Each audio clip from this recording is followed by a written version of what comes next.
So for the special precautions,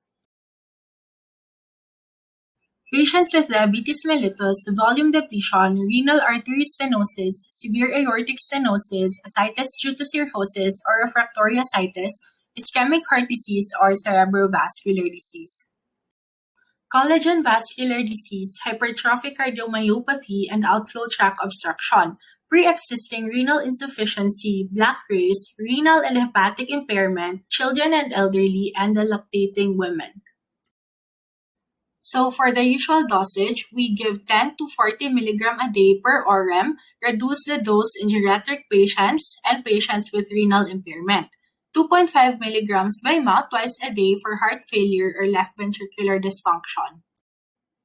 The adverse reactions of this drug are cough, hematologic effects, hyperkalemia, hypersensitivity reactions, hypotension, syncope, renal function deterioration, increased serum creatinine, chest pain, rhythm disturbances, angina pectoris, orthostatic dyspnea, tachycardia, blurred vision, abdominal pain, anorexia, constipation, diarrhea, dysgeusia, nausea, vomiting, taste alteration, bronchitis, rash, angioedema, and fulminant hepatic necrosis. Kinetics of the drug, it is rapidly absorbed in the gastrointestinal tract. It is a plasma protein binding for approximately 50%. It is extensively hydrolyzed in the liver into active metabolite. It is excreted via urine and feces. And lastly, it has an elimination half-life of 2 hours to approximately 35 hours. For the drug-to-drug interaction, first, it may potentiate hypotensive actions with diuretics, other antihypertensives, vasodilating agents, or anesthetics. It can also increase lithium serum concentration and enhance risk of lithium toxicity.